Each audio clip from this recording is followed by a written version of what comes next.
Morning, है ना। आज 10th क्लास का वीडियो बना रहे हैं।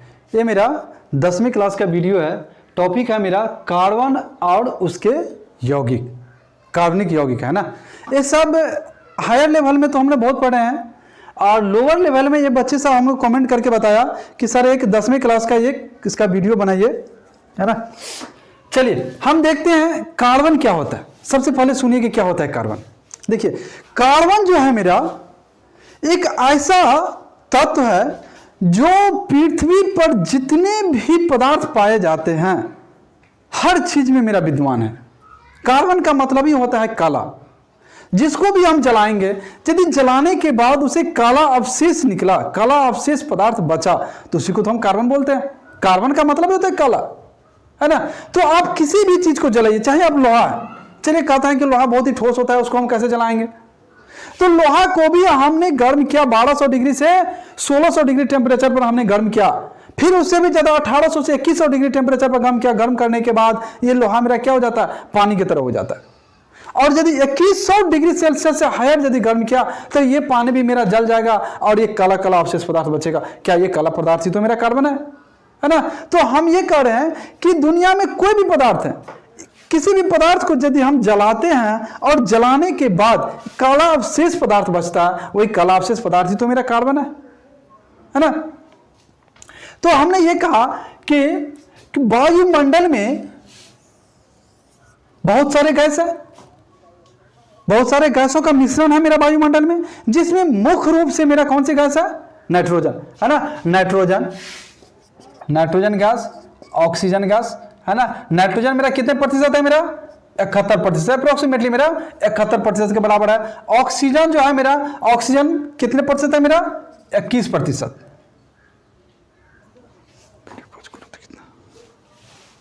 चलिए आप लोग थोड़ा सा कंफ्यूज करके, नाइट्रोजन जो है मेरा 78% है। नाइट्रोजन की मात्रा हमारे वायुमंडल में 78% है और ऑक्सीजन की मात्रा 21% है। टोटल मिलाकर के देख लीजिए 99% मेरा हो गया। दैट मीन्स 99% मेरा ये दोनों गैस मिलाकर के, और बाद बाकी एक ही परसेंट में जितने सारे गैस है, जैसे कार्बन डाइऑक्साइड, कार्बन मोनोडाइऑक्साइड और ढेर सारे सल्फर है, फ्लोरीन, मतलब जितने सारी गैसेज हैं, सारे गैस की मात्रा मेरा 1% में ही है। जिसमें कार्बन डाइऑक्साइड की मात्रा मेरा कितना है, मेरा 0.03% है ना। अब हम ये कह रहे थे कि इसमें भी मेरा कार्बन और ऑक्सीजन है। कार्बन डाइऑक्साइड गैस जो बना है मेरा, कार्बन और ऑक्सीजन के गैस से बना है। तो हम किसी भी पदार्थ को जलाते हैं तो जलाने के बाद एक गंध भी निकलती है, यही गंध तो मेरा कार्बन डाइऑक्साइड है। हम जो जलाते हैं, जलाने के बाद जो उसे जो गंध निकलता है, ये गंध मेरा क्या, कार्बन डाइऑक्साइड गैस है। और ये कार्बन डाइऑक्साइड की मात्रा हमारे ब्रह्मांड में कितना है, 0.03%। समझ में आ गया। चलिए अभी हम कार्बन के बारे में पढ़ रहे थे। कार्बन के अपरूप, कार्बन का हमने देख लिया कि कार्बन अकेले ऐसा तत्व है जो ब्रह्मांड में हर चीज में विद्यमान है। अब इसके अपरूप देखते हैं क्या होता है। कार्बन के 2 अपरूप होता है। कौन से होता है अपरूप मेरा, बताइए। आप लोग पढ़े होंगे, हीरा और ग्रेफाइट का नाम आप लोग सुना होगा ना। हीरा को हम बोलते हैं डायमंड,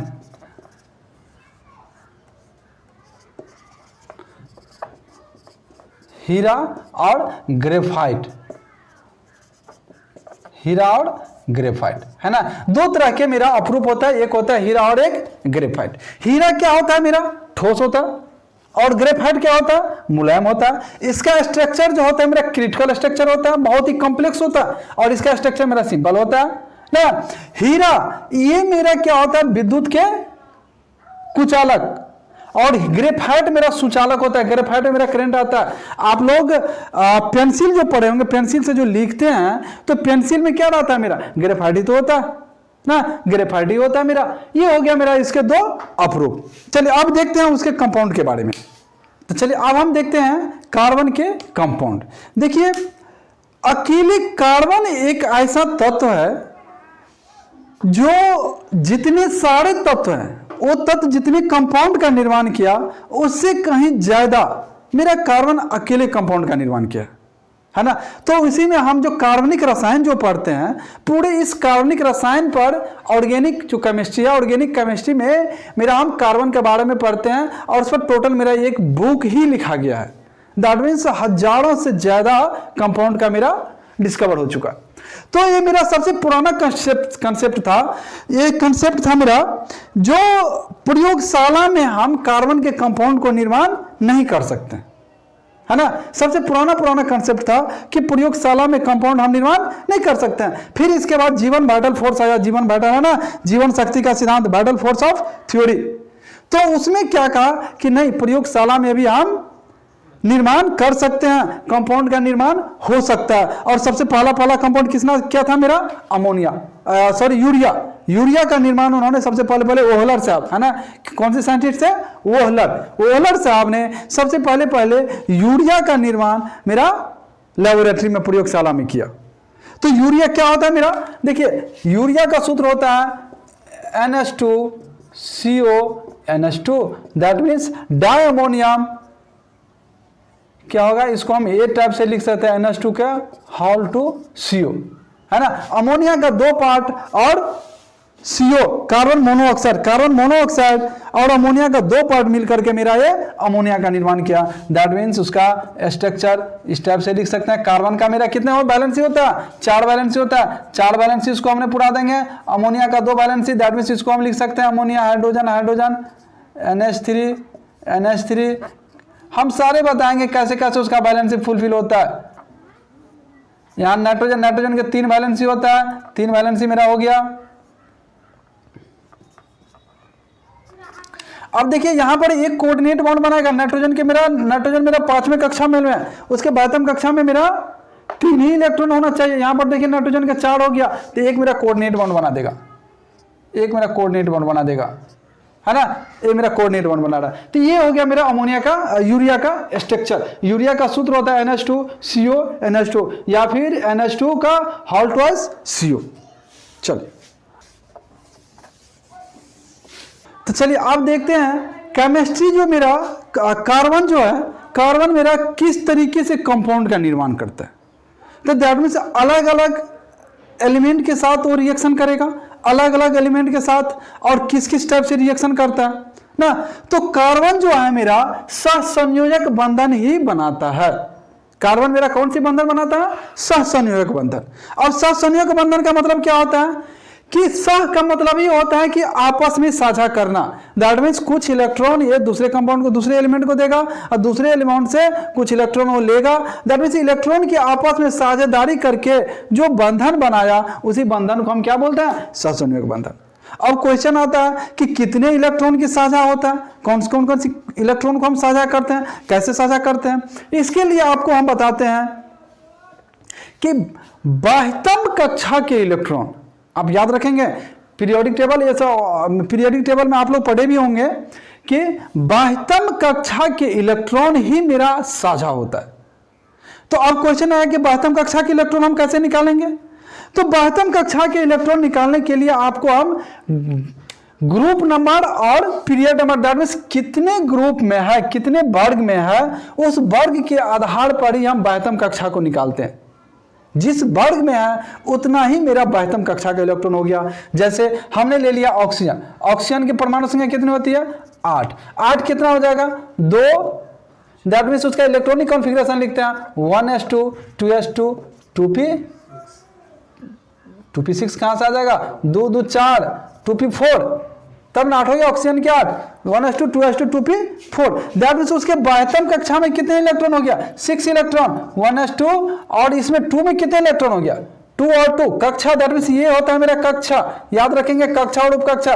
पीछे वाले संख्या जो होता है ये हो गया मेरा कक्षा, और S और P हो गया मेरा उपकक्षा। तो हमने क्या बताया, बाह्यतम कक्षा में जितने इलेक्ट्रॉन रहा वही तो मेरा होता है साझा करता है इलेक्ट्रॉन। अब उसमें ये देखना है कि उसके बाह्यतम कक्षा में कितना हो गया, 6 इलेक्ट्रॉन हो गया। तो क्या ये 6 इलेक्ट्रॉन किसी दूसरे को दे देगा, नहीं। ये क्या होता है कि हर एलिमेंट चाहता है कि हम अपने आप में स्टेबल रहे, अस्थायी रहे। तो अस्थायी होने के लिए वो क्या करता है, किसी दूसरे से ले भी सकता है। तो दैट मीन्स उसके पास 6 इलेक्ट्रॉन है, तो ये 6 इलेक्ट्रॉन है, तो वो क्या करता है, 2 इलेक्ट्रॉन किसी दूसरे से ले लेगा। एक क्या करेगा, 2 इलेक्ट्रॉन किसी दूसरे से ले लेता है। 2 इलेक्ट्रॉन यदि ले लेता है तो उसके पास कितना इलेक्ट्रॉन हो गया मेरा, 8 इलेक्ट्रॉन। दैट मीन्स बाह्यतम कक्षा में 8 इलेक्ट्रॉन हो गया, तो ये मेरा स्टेबल हो गया। और जितने भी तत्व है सब एलिमेंट चाहता है कि हम अपने आप में अस्थायी हो। दैट मीन्स अस्थायी होने के लिए उसके पास बाह्यतम कक्षा में या तो 2 इलेक्ट्रॉन हो, या फिर 8 इलेक्ट्रॉन हो, या फिर 18 इलेक्ट्रॉन हो, है ना। 2 8 8 18 18 32, ये जो सीरीज है मेरा, ये मेरा बाह्यतम कक्षा का पूर्णपिंड। दैट मीन्स 18वें ग्रुप ऑफ एलिमेंट, 18वें ग्रुप ऑफ एलिमेंट आप लोग पढ़े होंगे, जिसमें क्या होता है, helium, neon, argon, krypton, xenon और रेडॉन। जितने भी एलिमेंट है, सारे एलिमेंट इन सारे तत्वों की प्रॉपर्टी फॉलो करने के लिए अपना इलेक्ट्रॉन का आदान प्रदान करता है। हर एलिमेंट चाहता है कि हम अपने आप में अस्थायी हो। ये अस्थायी होने के लिए या तो इलेक्ट्रॉन किसी दूसरे को देता है या फिर किसी दूसरे से लेता है। अब क्वेश्चन ये आ रहा है कि कब देता है, कब लेता है। दैट मीन देखिए, उसका इलेक्ट्रॉन जो मेरा आधे से ज्यादा है, दैट मीन दूसरे कक्षा में 6 इलेक्ट्रॉन हो गया, ये सिर्फ 2 ही इलेक्ट्रॉन लेगा तो अपने आप में स्टेबल हो जाएगा। दैट मीन 2 इलेक्ट्रॉन ले रहा, इसीलिए उसकी वैलेंसी कितनी हो जाती है, -2। दैट मीन दूसरे से लेगा तो उसकी वैलेंसी निगेटिव हो जाती है, और जब वो देता है तो वैलेंसी पॉजिटिव हो जाती है। आप लोग सब पहले से भी जान चुके हैं ना। तो ऑक्सीजन की वैलेंसी कितनी हो जाती है, -2। और ये मेरा क्या करता है, अपने आप को 2 इलेक्ट्रॉन ले लिया तो स्टेबल हो जाता है। चलिए अब देखते हैं क्लोरीन का। क्लोरीन की कितनी होती है, एटॉमिक नंबर 17, है ना। चलिए इसका इलेक्ट्रॉनिक कॉन्फ़िगरेशन लिखते हैं, 1s2 2s2 2p6 3s2 3p5, कितना हो जाएगा 10, अब 5 2 7 17 हो गया क्या। अब देखिए उसका बाह्यतम कक्षा मेरा ये हो गया। बाह्यतम कक्षा में कितने इलेक्ट्रॉन है मेरा, 7 इलेक्ट्रॉन है। अब देखिए बाह्यतम कक्षा में 7 इलेक्ट्रॉन है, यदि एक ही इलेक्ट्रॉन वो ले लेता है, दैट मीन्स एक इलेक्ट्रॉन मेरा वो ले लेता है, तो क्या हो जाएगा मेरा, 8 इलेक्ट्रॉन हो गया, मेरा 8 इलेक्ट्रॉन हो गया। तो एक इलेक्ट्रॉन लिया, दैट मीन्स क्या हो गया इसका, मेरा वैलेंसी निगेटिव आएगा। और माइनस कितना आ जाएगा वैलेंसी, इसका वैलेंसी आ गया मेरा -1 ना। तो एक इलेक्ट्रॉन लेने से ये मेरा स्टेबल पूरा हो जाता है, अस्थायी हो जाता है। तो इसीलिए क्लोरीन की वैलेंसी हो गई मेरा -1। और ये देखिए 7, इसके पास कितने बाह्यतम कक्षा में इलेक्ट्रॉन है, 7। यदि हम क्लोरीन यदि रिएक्शन करता है तो 1 2 3 4 5 6, एक इलेक्ट्रॉन 7, एक क्लोरीन रिएक्शन 1 2 3 4 5 6 7, एक दैट मींस इसके बीच में मेरा ये सिंगल बॉन्ड बन रहा है। एक इलेक्ट्रॉन उससे वो ले रहा है, एक इलेक्ट्रॉन उसको दे रहा है, तो दैट मींस दोनों अपने आप का ऑक्टेबल पूरा कर लेता है। तो दैट मींस क्लोरीन और क्लोरीन के बीच मेरा कौन सी बंधन बन रहा है, एकल बंधन, सिंगल बॉन्ड बन रहा है। और देख ले ये भी यदि इसका एक इलेक्ट्रॉन ले लिया तो दैट मींस ये मेरा ऑक्टेट पूरा कर लिया, ये उसका इलेक्ट्रॉन ले लिया तो ये भी ऑक्टेट पूरा कर लिया ना। दैट मींस एक एक इलेक्ट्रॉन की साझा होता है, आपस में सहसंयोग बंधन बना रहा है, और सहसंयोग बंधन बनाने से मेरा ये कंपाउंड बना लेता है ना। तो उसकी वैलेंसी कितनी हो जाती है, -1। चलिए नेक्स्ट। तो चलिए, तो सहसंयोग बंधन में मेरा कितने तरह के बंधन बनाता है, मेरा एकल बंधन बनाएगा, या तो द्विबंधन बनाएगा, या तो त्रिबंधन बनाएगा। इससे ज्यादा बंधन नहीं होता है। अभी तक जो जितने भी डिस्कवर हुआ है इसमें या तो अधिक से अधिक एकल बंधन बनेगा, अधिक से अधिक द्विबंधन बनेगा, या फिर अधिक से अधिक त्रिबंधन बनेगा ना। तो एकल बंधन के लिए आप लोग हमने बता लिया था अभी एग्जांपल किसका, क्लोरीन का। क्लोरीन का दे देते, क्लोरीन में कितने बंधन बनाता है मेरा, 1 2 3 4 5 6 7। फिर क्लोरीन का 1 2 3 4 5 6 7। दैट मीन्स एक इलेक्ट्रॉन के साझा कर रहा है, सिर्फ एक इलेक्ट्रॉन के साझा करने से उसका ऑक्टेट पूरा हो जाता है। ये मेरा एक इलेक्ट्रॉन के साझा करने से उसका ऑक्टेट पूरा हो जाता है। तो ये मेरा बंधन जो बन गया, क्या बन गया मेरा, सिंगल बॉन्ड एकल बंधन। That means single bond. इसमें क्या हो रहा है, मेरा सिर्फ एक बंधन का मेरा एक इलेक्ट्रॉन की साझा हो रहा है। और देख लेते हैं द्विबंधन। द्विबंधन में कितना हो गया, ऑक्सीजन का देख लीजिए, ऑक्सीजन कितना हो जाएगा मेरा, ऑक्सीजन का बाह्यतम कक्षा में कितना होता है, 1s2 2p4 ना, 4 4। दैट मींस उसके बाह्यतम कक्षा में कितने इलेक्ट्रॉन हो गया, 6 इलेक्ट्रॉन। देख लीजिए ऑक्सीजन का 1 2 3 4 5 6। फिर ये ऑक्सीजन ले लिए 1 2 3 4 5 6। दैट मींस देख लीजिए यहाँ पर 6 इलेक्ट्रॉन उसके पास भी है, 6 इलेक्ट्रॉन उसके पास भी है। तो ऑब्वियसली है कि 2 इलेक्ट्रॉन उसमें से लेना पड़ेगा, तब ये वो मेरा ऑक्टेट पूरा करेगा, है ना जी। 2 इलेक्ट्रॉन उसका ये ऑक्सीजन ले लिया, तो देख लीजिए मेरा कितना हो गया, 8 इलेक्ट्रॉन। 8 इलेक्ट्रॉन हो गया, अपने आप को ये अस्थायी हो गया। तो यहाँ से भी उसका ये 2 इलेक्ट्रॉन ले लिया, उससे 2 2 4 2 6 और 2 8। दैट मीन्स कितने इलेक्ट्रॉन का ये मेरा साझा कर रहा है? 2 2 इलेक्ट्रॉन के साझा कर रहा है। तो उसके बीच में कौन सा बंधन बना मेरा? Double bond. कौन सा बॉन्ड बना रहा है? Double bond. डबल बॉन्ड का मतलब होता है कि 2 2 इलेक्ट्रॉन के साझा। दैट मीन 2 इलेक्ट्रॉन मेरा ये ऑक्सीजन दे रहा, 2 इलेक्ट्रॉन मेरा ये ऑक्सीजन दे रहा। दैट मीन दोनों इलेक्ट्रॉन के साझा कर लेता है, तो डबल बॉन्ड। ट्रिपल बॉन्ड में देखिए, ट्रिपल बॉन्ड में क्या हो जाएगा मेरा? 3 3 इलेक्ट्रॉन का साझा करेगा।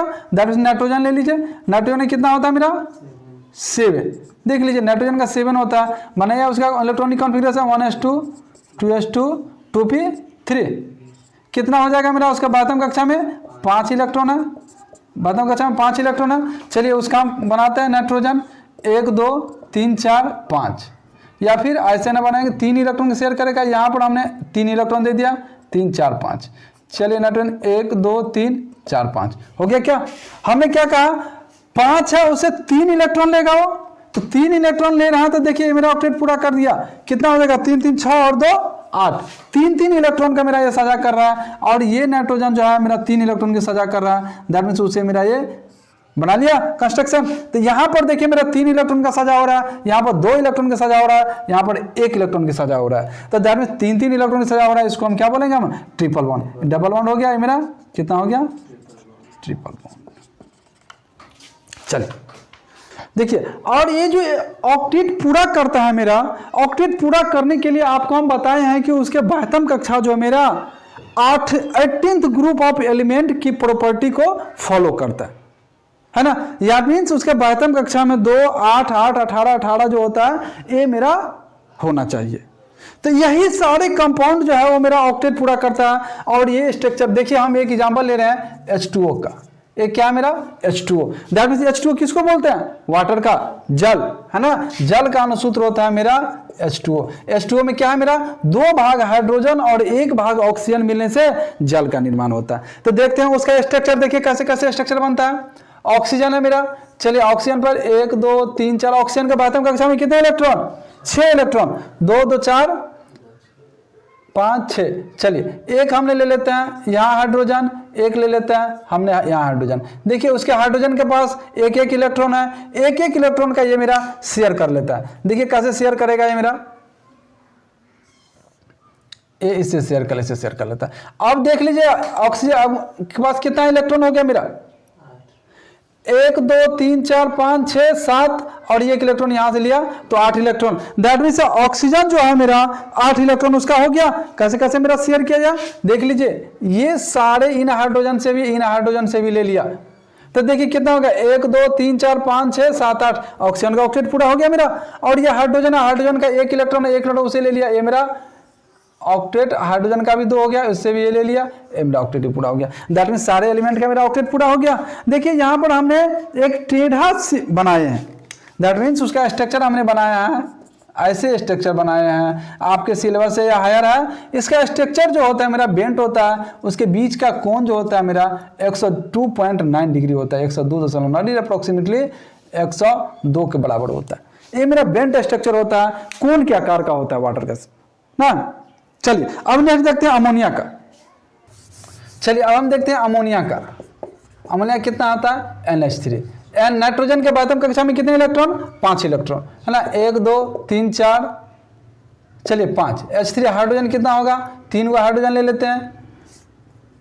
1 हाइड्रोजन, दूसरा हाइड्रोजन, तीसरा हाइड्रोजन। चलिए हाइड्रोजन का 1 इलेक्ट्रॉन, इसका 1 इलेक्ट्रॉन, उसका 1 इलेक्ट्रॉन। देख लीजिए नाइट्रोजन का ऑब्वियसली मेरा कितने इलेक्ट्रॉन है? 5 इलेक्ट्रॉन उसके पास है।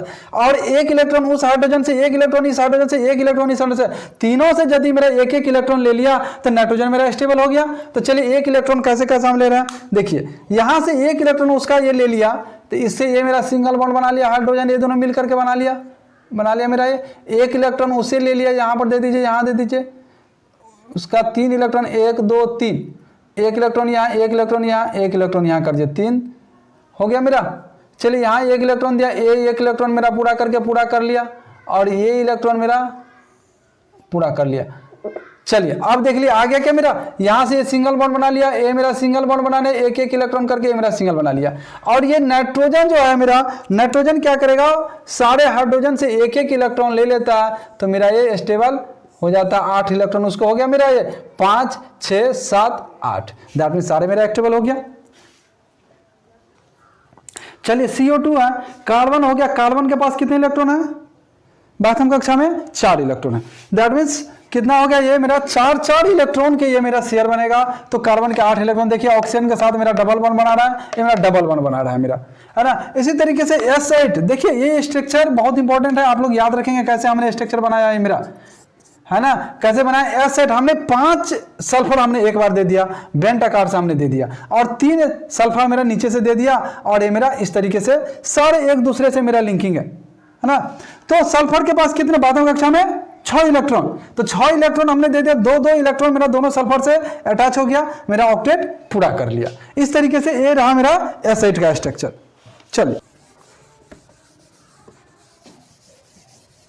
चलिए अब हम देखते हैं कार्बनिक यौगिक, है ना, क्या है मेरा कार्बनिक यौगिक, कार्बनिक यौगिक।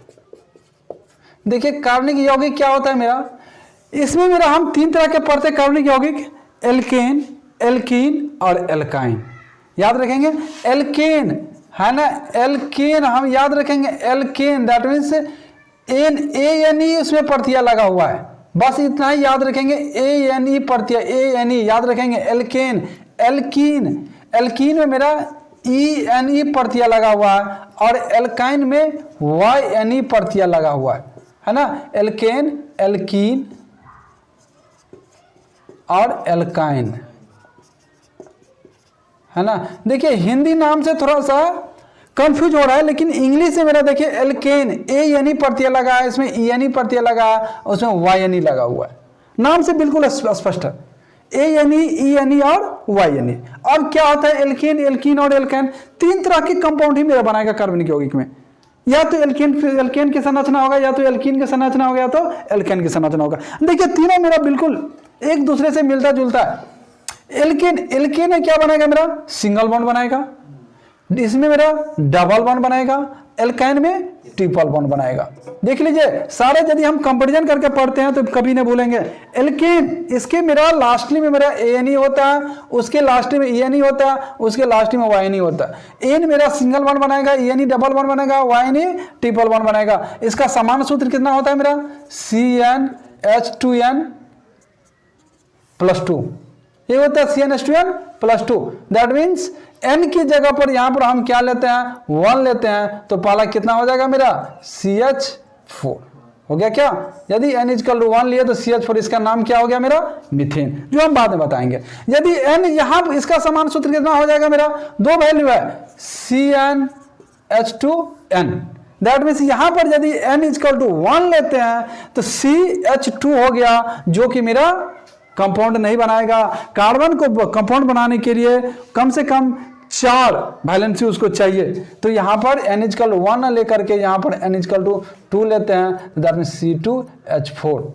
और एल्काइन में मेरा ट्रिपल बॉन्ड कितना हो जाएगा, यहां पर CnH2n -2, इसका समान सूत्र कितना हो जाएगा मेरा, CnH2n -2। समान सूत्र आप लोग याद रखेंगे, खास करके मैट्रिक वाले स्टूडेंट सब पूछता है, ऑब्जेक्टिव टाइप क्वेश्चन में पूछेगा आपको एल्केन, एल्कीन और एल्काइन का समान सूत्र ना, CnH2n +2, एल्कीन का CnH2n और उसमें CnH2n -2। देखिए इसमें हमने एल्केन में हमने n = 1 लिया, और इसमें n = 2 से शुरू किया। यदि n = 1 लेते हैं तो कार्बन का मेरा ऑक्टेट पूरा नहीं होता है, तो कार्बन का ऑक्टेट पूरा नहीं होगा, इसलिए n = 2 से हम लेते हैं, उसमें भी n = हमने 2 से लेते हैं, n = 2 लेंगे तो कितना हो जाएगा C2H2 ना। देख लिए अब हम एक एक करके सारे का हम एग्जाम्पल लेते जाते हैं, और इसका नाम कैसे कैसे होगा हम नामकरण करें। चलिए अब हम देखते हैं एल्केन के बारे में क्या होता है। अभी हमने आपको साधारण से जनरल फॉर्मूला उसका हमने लिखा, क्या लिखा था, CnH2n +2। चलिए n = हम 1 लेते हैं, n = 1 लेंगे, बताइए क्या बन जाएगा मेरा, C1 NH 2 to 4 CH4, यही ना बना। चलिए CH4 इसको हम क्या लिखते हैं, यदि एक कार्बन है तो उसको हम क्या बोलते हैं, मीथेन। क्या बोलेंगे हम, मेथेन, है ना, मीथेन, मेथेन, है ना। ये क्या हो गया मेरा, मेथेन। CH4 इसका हम संरचना बनाते हैं, 4 कार्बन, 1 कार्बन और 4 हाइड्रोजन से मेरा बन गया मेथेन। यदि हम N 2 लेते हैं, कितना बन गया मेरा, C2, देखिए 2 दूना 4 2 6, इसको क्या बोलते हैं हम, इथेन, एथेन, है ना, एथेन। क्या बन जाएगा यहाँ पर, कार्बन कार्बन दूगो हो गया मेरा, दूगो कार्बन बन गया। फिर इसके बाद हम क्या करते हैं, हाइड्रोजन उसका हम पूरा कर लेते हैं, कितना होगा, 3 3 6 हाइड्रोजन हो गया मेरा, ये मेरा हो गया। इसी तरीके से NH हम 3 लेते हैं, NH 4 लेते हैं, NH 5 लेते हैं, क्या क्या नाम उसका जाता है, और इस तरीके से स्ट्रक्चर कैसे बनेगा आप लोग बना करके लाएंगे। बस उसका हम एक बार लिख देते हैं, ये नाम थोड़ा सा। C3 हो जाएगा, कितना हो जाएगा, C3 6 2 C3H8, यहाँ पर कितना हो जाएगा, C4H10, है ना, मेथेन, एथेन, प्रोपेन, क्या हो जाएगा ये मेरा, प्रोपेन, ये क्या हो जाएगा मेरा, ब्यूटेन। फिर इसके बाद NH हमने 5 लेंगे तो क्या हो जाएगा मेरा, पेंटेन, है ना, कितना हो जाएगा, C5H12। NH हमने 6 ले लेंगे, कितना हो जाएगा, C6H14, है ना, हेक्सेन, क्या हो जाएगा मेरा ये, हेक्सेन, है ना। फिर NH हमने 7 ले लिया, क्या हो जाएगा मेरा ये, H16, है ना, हेप्टेन, है ना, क्या हो जाएगा मेरा,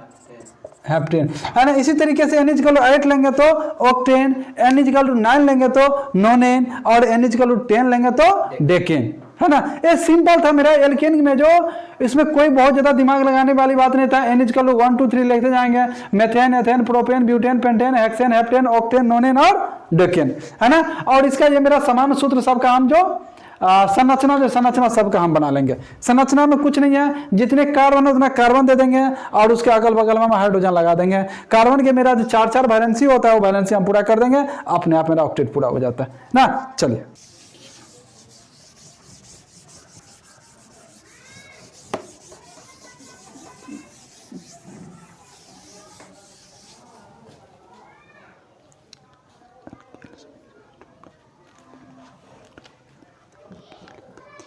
मेथिल, एथिल, प्रोपिल, ब्यूटिल ना। चलिए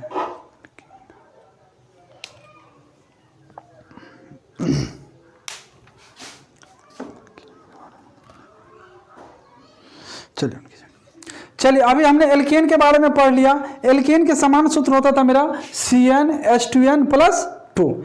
अब देखिए इसमें से यदि हम एक हाइड्रोजन रिमूव कर देते हैं, हटा देते हैं, दैट मीन्स कितना हो जाएगा, CnH2n+2 था, उसमें से यदि हमने एक हाइड्रोजन हटा दिया तो कितना हो जाएगा मेरा, CnH2n+1। दैट मीन्स एक हाइड्रोजन हटा देने से उसका नाम क्या हो जाता है मेरा, एल्काइल ग्रुप, है ना। दैट मीन्स क्या हो जाता है मेरा, alkyl. That means methyl, ethyl, propyl, yl इसमें लग जाता है ना, तो उसको क्या हम नाम देते हैं, एल्कील,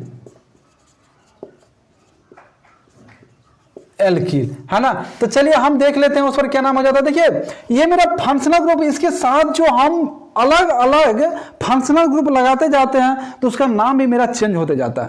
तो उसमें से हमने क्या क्या पहले एक हाइड्रोजन को हटाया, तो एक हाइड्रोजन हटाने से मेरा कितना हो जाएगा, देखिए तो NH हमने 1 ले लिया तो कितना हो जाएगा, CH3, यही तो बचा। CH3 क्या हो जाएगा मेरा, मेथिल, क्या बच जाएगा मेरा, मेथिल। बहुत अब इसमें से यदि NH हमने 2 ले लेते हैं तो कितना हो जाएगा बताइए, C2H5, है ना, 2 दूना 4 1 5 C2H5, क्या हो जाएगा नाम उसका, एथिल, है ना। एक इलेक्ट्रॉन यदि फिर हमने हटा देने के बाद देखो किस तरीके से नाम उसमें आता था, मेथेन, एथेन, और यदि एक हाइड्रोजन हमने हटा दिया तो क्या जाता, yl. That means methyl, ethyl, propyl, butyl, pentyl, hexyl, heptyl, nonyl और डेकिल ना। इस तरीके से मैंने एक एक हाइड्रोजन हटाने से उसका नामकरण मेरा चेंज हो गया।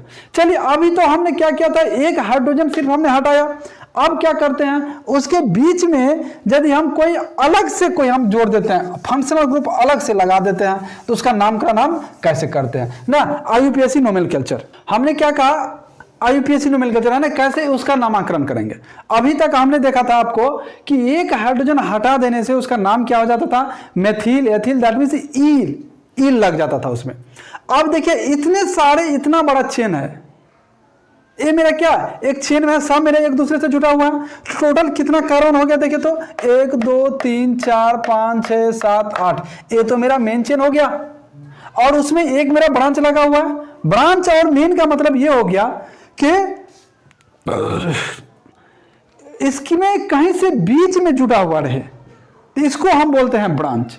अब क्वेश्चन ये आता है कि किसको मेन मानेंगे या किसको ब्रांच मानेंगे। तो मेन चेन उसी को मानेंगे जिसमें कार्बन की संख्या सबसे ज्यादा हो। चलिए अभी हम देख लेते हैं, एक एग्जांपल देख लीजिए। यहां हमने CH लिखा, CH2, CH, यहां से हमने जोड़ देते हैं CH2, CH2, CH3, यहां से जोड़ देते हैं हमने CH2, CH2, CH3। अब देख लिए किसको हम मानेंगे मेन चेन, बताइए। क्या ये मेरा एक लाइन में इसको मेन चेन मानेंगे कि इसको मेन चेन मानेंगे। यहां से यहां गिन लेते हैं। मेन चेन बनाने के लिए हम आपको बता चुके हैं कि कार्बन की संख्या जिसमें ज्यादा हो उसी को मेन चेन मानते हैं। पहला रूल था मेरा आईयूपीएसी नोमेनक्लेचर लिखने का, पहला रूल है मेरा कि मेन चेन निकालना।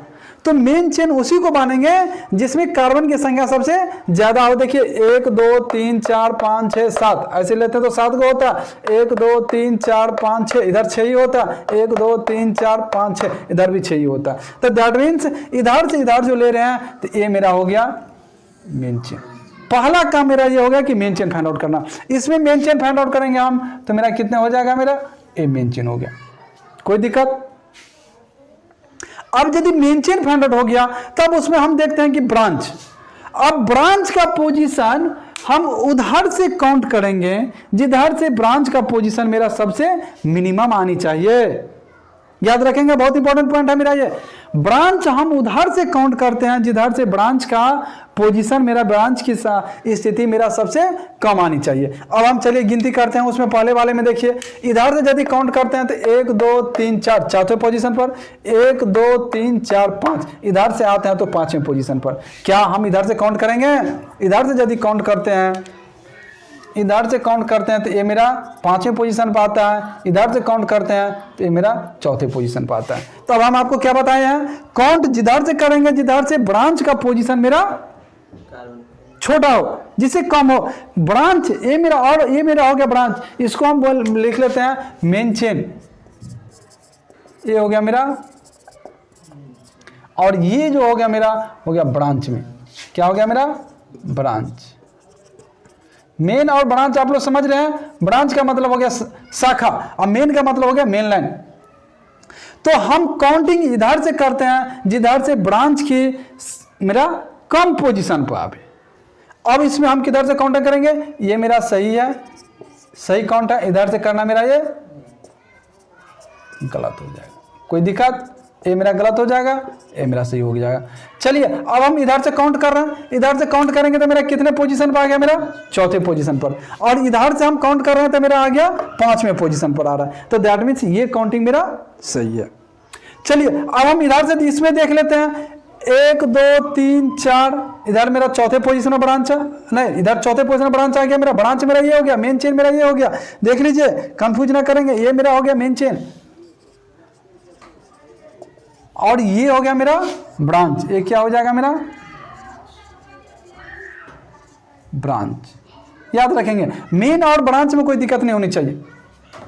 अब इसका काउंटिंग करते हैं। देखिए काउंटिंग किधर से करेंगे? 1 2 3 4, इधर से मेरा चौथे पोजीशन पर, 1 2 3 4, इधर से भी चौथे पोजीशन पर। तो दैट मीन्स हमेशा ये चौथे पोजीशन पर आ रहा है, इसीलिए हम कहीं से भी काउंट कर देंगे। चलिए 1 2 3 4 5 6 7, 7 को हो गया। इसमें हम इधर से काउंट कर रहे हैं तो चौथा हो गया मेरा, ये मेरा 5वां, 6ठा, 7वां, 8वां। कितने कार्बन हो गया मेरा? 8 कार्बन। चलिए अब देख लिए सब में मेरा सिंगल सिंगल बॉन्ड ही है। अब नामकरण अब तो कोई दिक्कत नहीं है। मेरा क्या है? मेरा सिंगल सिंगल बॉन्ड ही है। तो यदि सिंगल बॉन्ड बनाता है तो कौन से बताए थे हम? हाइड्रोकार्बन बताइए, हम आपको बताए थे एल्केन, एल्कीन और एल्केन में। तो क्या होता है? एल्केन। क्या होगा मेरा? एल्केन। और कितने नंबर ऑफ कार्बन था? 8। कितने कार्बन है? 8। तो क्या हो जाएगा मेरा? ऑक्टेन होगा ना जी। क्या होगा मेरा? ऑक्टेन।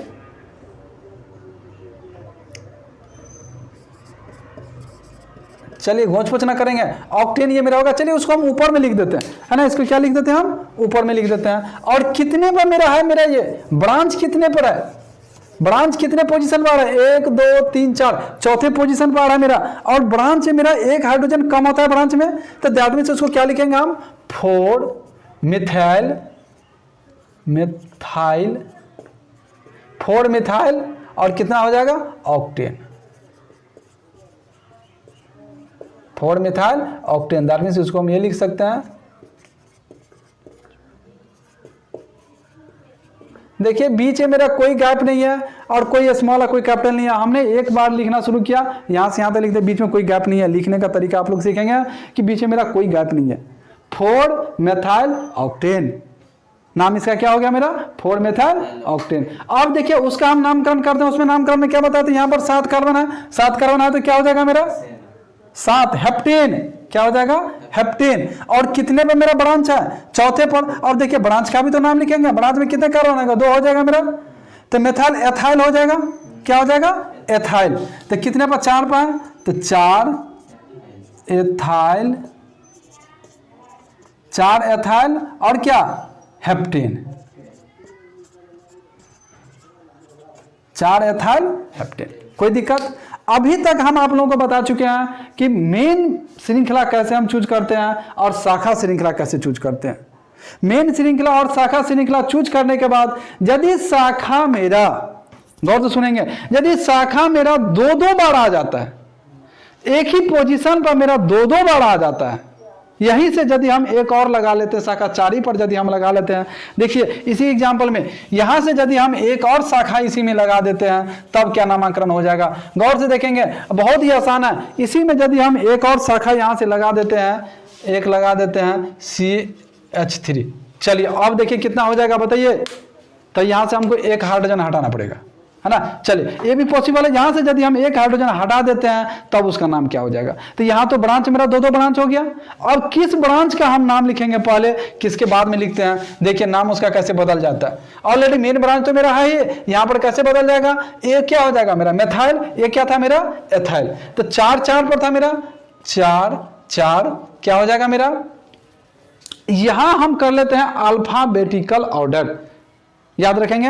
यदि 2-2 ब्रांच मेरा एक ही पोजीशन पर आ जाता है तो उस समय में हम अल्फाबेटिकल ऑर्डर के हिसाब से सजाते हैं। तो आप बताइए अल्फाबेटिकल ऑर्डर में M आता है पहले कि E आता है पहले, ऑब्वियसली E आता है पहले ना। तो हम क्या लिखेंगे, 4-4 एथाइल, एथाइल, एथाइल, मिथाइल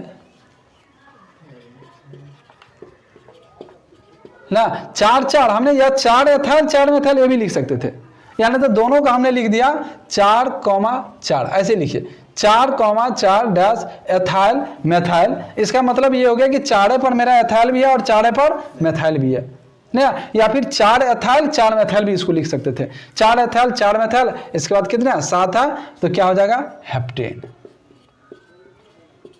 कोई दिक्कत उसमें नामकरण करने में, IUPAC नामकरण में किसी को दिक्कत है मेरा, नहीं ना। चलिए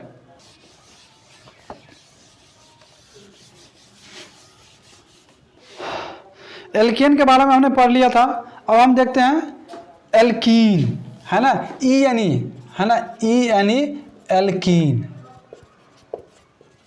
इसका क्या होता था सूत्र मेरा, CnH2n ये होता था। हमने क्या बताया थे, N=1 उसमें नहीं लेते थे, N=2 से लेते थे, दैट मीन C2H4। चलिए उसके संरचना बनाइए, C2 और इसमें डबल बॉन्ड होता था, तो हमें डबल बॉन्ड पहले दे दिया और 4 गो हाइड्रोजन, 4 गो हाइड्रोजन, 4 गो हाइड्रोजन हमने दे दिया, 4 हो गया क्या। अब देख लीजिए स्ट्रक्चर मेरा कंप्लीट हो गया। तो उसका क्या नाम हो जाता था मेरा, एथिलीन या फिर एथीन, IUPAC नेम एथीन। चलिए उसमें हम और एग्जांपल लेते हैं, मान लेते हैं यहां पर हमने ले लिया CH3 CH2 CH2 double bond CH2 CH3। चलिए हो गया क्या, यहां एक हाइड्रोजन दे देंगे, हमने एक हाइड्रोजन दे देंगे। चलिए मेरा ऑक्टेट सबका पूरा हो गया। अब देखिए यहां पर हम नामांकन कैसे करेंगे, आईयूपीएसी नामांकन कैसे करेंगे, सबसे इंपॉर्टेंट बात यह है इसमें। अभी तक हमने सिंगल बॉन्ड के बारे में पढ़ा था, अब यहां आ गया मेरा डबल बॉन्ड। तो सबसे पहले हम चूज करेंगे मेन श्रृंखला, मेन लाइन। जैसे हमने पहले भी बता चुके थे एल्केन में भी कि पहले हम मेन लाइन चूज करते हैं, तो इसमें भी हम मेन लाइन चूज करेंगे। मेन लाइन ऐसे चूज करेंगे जिससे मेरा डबल बॉन्ड आ जाए। बिना डबल बॉन्ड को हम मेन लाइन चूज नहीं करेंगे, डबल बॉन्ड को कंसल्ट करते हुए ही हम मेन लाइन चूज करेंगे।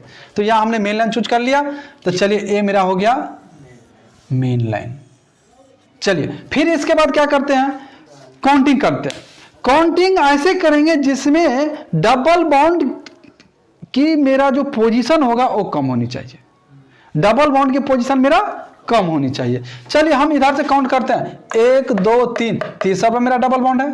इधर से करते हैं 1 2 3 4, चौथे पर डबल बॉन्ड है मेरा। तो मेरा हम क्या बताएं, काउंटिंग जिधर से करते हैं जो मेरा डबल बॉन्ड का पोजीशन मेरा कम हो, 1 2 3, इधर से हम काउंटिंग करना शुरू कर दिए। कितना हो जाएगा, 4 5 6 7, कोई दिक्कत उसमें नहीं ना। तो काउंटिंग मेरा यहाँ इधर से हो रहा है, मेरा तीसरे पोजीशन पर मेरा डबल बॉन्ड आ रहा है। तो तीसरे पोजीशन पर डबल बॉन्ड आएगा, उसको क्या लिख देंगे हम, और क्या कौन सी बॉन्ड हो रहा है, 3 7 हो गया, तो क्या हो जाएगा हेप्टीन ना। तो तीसरे पर तो 3 हेप्टीन, क्या हो गया मेरा 3। और ऑब्वियसली इससे पता चला है कि तीसरे पे मेरा डबल बॉन्ड है और 7 कार्बन का मेरा श्रृंखला है, तो ये मेरा 7 कार्बन हो गया, तो हेप्टीन हो गया। और तीसरे से मेरा तो 3 हेप्टीन, क्या हो जाएगा मेरा 3 हेप्टीन। चलिए अभी तक हमने एल्केन एल्कीन देख लिया, अब देखते हैं एल्केन। इसका समान सूत्र हम आप लोग को बता चुके थे, क्या होता था मेरा CnH2n -2, ये नहीं होता था। यहां भी हम n=1 ले लेते हैं, क्योंकि n=1 लेने से कार्बन का मेरा ऑक्टेट पूरा नहीं होता। तो यहां भी हम n= क्या ले लेते हैं 2। बताइए n=2 लेंगे तो कितना हो जाएगा C2H2। यहां पर कितने बॉन्ड होता है मेरा, ट्रिपल बॉन्ड होता था ना। तो चलिए हमने ट्रिपल बॉन्ड दे दिया, ट्रिपल बॉन्ड दे दिया। और देखिए कितना हाइड्रोजन लगेगा उसमें, एक हाइड्रोजन, कोई दिक्कत ना। चलिए एक एग्जाम्पल ले लेते हैं हमने, चलिए CH3 CH2 triple bond CH3। चलिए अब उसमें भी सबसे पहला काम सेम रूल, पहले जितने रूल पढ़े सारे रूल मेरा उसमें भी फॉलो होगा, वही रूल फॉलो होगा। लेकिन हम चेन रूल उसको बनाते हैं जिसमें मेरा ट्रिपल बॉन्ड हो। तो यहां भी हमने चेन रूल मेरा ये हो, मेन रूल मेरा ये हो गया, ये मेरा मेन चेन हो गया मेरा। चलिए मेन चेन के बाद फिर हम क्या बताए थे, काउंट उधर से करेंगे जिधर से मेरा कम पोजीशन पर आ जाए मेरा ट्रिपल बॉन्ड। 1 2, देखो इधर से मेरा दूसरे पोजीशन पर आ रहा है, इधर से 1 2 3 तीसरे पोजीशन पर आ रहा है। दैट मीन्स क्या हो जाएगा मेरा ये 2। और टोटल कितना कार्बन हो गया मेरा, बताइए टोटल कार्बन कितना हो रहा है, 1 2 3 4 5। पेंटेन आ रहा है, तो पेंटाइन कितना हो जाएगा 2 पेंटाइन, कोई दिक्कत ना। अब चलिए एक सबसे कर लेंगे, है ना। चलिए इस तरीके से आज का ये टॉपिक मेरा खत्म हुआ, फिर आपको हम मिलेंगे अगले टॉपिक के साथ इसी चैनल पर। ओके।